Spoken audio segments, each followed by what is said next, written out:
Hello guys, welcome to our new blog. প্রত্যেক দিনের একঘেয়ে জীবন থেকে একটু পরিবর্তনের আশায় আমরা আজকে যাত্রা শুরু করেছি উড়িষ্যার একটা অফবিট প্লেস বালাসোরের উদ্দেশ্যে। শোনা যায় এই বালাসোর নাকি আগে কলিঙ্গ রাজ্যের একটা অংশ ছিল। মহাভারতেও এই রাজ্যের উল্লেখ রয়েছে। এছাড়াও সম্রাট অশোক কিন্তু এই রাজ্যে নিজের রাজত্ব বিস্তার করেছিলেন। যাই হোক, আমাদের ট্রেন ছিল শালিমার স্টেশন থেকে সকাল 9:15 ধৌলি এক্সপ্রেস। প্রায় 45 মিনিট আগেই আমরা স্টেশনে পৌঁছে যাই। আমরা তিনজনেই কিন্তু প্রচণ্ড পরিমাণে এক্সাইটেড ছিলাম এই ট্যুরটার জন্য। স্টেশনে ট্রেন দিতেই ছটপট করে উঠে পড়লাম নিজেদের কোচে। এসি 3 টায়ার ইকোনমির এই কোচটা কিন্তু একদমই ঠিকঠাক আর পরিষ্কার পরিচ্ছন্ন ছিল, যদিও আমাদের ট্রেন কিন্তু প্রায় 45 মিনিট লেট ছিল। এরপর আমাদের ট্রেন রওনা দিল বালাসোরের উদ্দেশ্যে।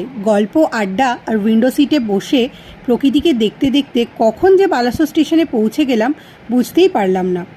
নর্মালি যদি ট্রেন লেট না হয় তাহলে শালিমার স্টেশন থেকে বালাসোর স্টেশন পৌঁছাতে সময় লাগে মাত্র 3.5 ঘন্টা। স্টেশন থেকে বেরিয়েই দেখি আমাদের জন্য ওয়েট করছে আমাদের হোটেলের গাড়ি, যেটাতে উঠে আমরা রওনা দিলাম আমাদের হোটেলের উদ্দেশ্যে। বালাসোর স্টেশন থেকে আমাদের হোটেলের দূরত্ব ছিল 29 কিলোমিটার মতো, তাই পৌঁছাতে প্রায় 1 ঘন্টা মতো সময় লেগেছিল। কিন্তু সত্যি বলছি, এই বালাসোর শহরটার চারপাশের প্রাকৃতিক সৌন্দর্য এতটাই বেশি যে হোটেলে পৌঁছানো পর্যন্ত 1 সেকেন্ডের জন্য আমরা কিন্তু কেউ বোর হইনি।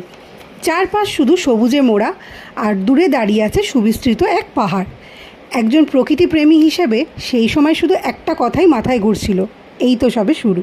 না জানি প্রকৃতি নিজের আরও কত মনোরম রূপ নিয়ে আমাদের জন্য অপেক্ষা করে আছে। এইসব কথা চিন্তা করতে করতেই পৌঁছে গেলাম আমাদের হোটেলে। হোটেলে ঢুকেই আমি চারপাশটা ভালো করে পর্যবেক্ষণ করতে লাগলাম। হোটেলের চারপাশের পরিবেশটা আমার বেশ ভালোই লাগছিল, কিন্তু যখন দেখলাম হোটেলের রুফটপের সবচেয়ে সুন্দর 2টো রুম আমাদের দেওয়া হয়েছে, সত্যি বলবো তখন আমার খুশির অন্ত ছিল না। রুফটপ থেকে যে ভিউটা আমরা পেয়েছিলাম সেটা এই পুরো ট্যুরটার মধ্যে আমাদের কাছে অনেক বড় পাওনা ছিল। মনে হচ্ছিল হাত বাড়ালেই পাহাড়টাকে আমরা ছুঁতে পারবো।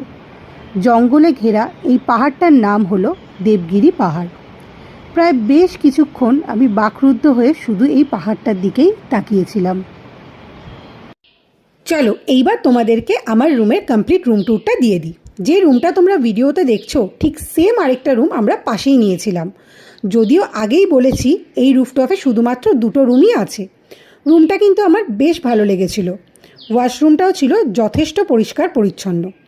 কোথাও ঘুরতে গেলে রুমে ঢুকে আগে কিন্তু আমি ওয়াশরুম চেক করি। আশা করি এই কাজটা আমার মতো তোমরা আরও অনেকেই করে থাকো। যাই হোক, এই রুমের মূল আকর্ষণ ছিল এর ব্যালকানিটা। ব্যালকানি থেকে ভিউটা ছিল অসাধারণ। এখানে দাঁড়িয়ে হাতে 1 কাপ চা নিয়ে আড্ডা মারতে মারতে অনেকটা সময় কিন্তু কাটিয়ে দেওয়া যেতে পারে। এই সব ভিডিও করতে গিয়ে ভুলেই গিয়েছিলাম যে দুপুরে লাঞ্চটাই করা হয়নি, তাই আর দেরি না করে তাড়াতাড়ি করে ফ্রেশ হয়ে চলে গেলাম লাঞ্চ করতে। এটা ছিল আমার বালাসোর ব্লগের ফার্স্ট পার্ট। সেকেন্ড পার্টটা নিয়ে খুব তাড়াতাড়ি তোমাদের সামনে হাজির হচ্ছি। ভিডিওটা যদি ভালো লেগে থাকে অবশ্যই লাইক, কমেন্ট আর শেয়ার করতে ভুলো না।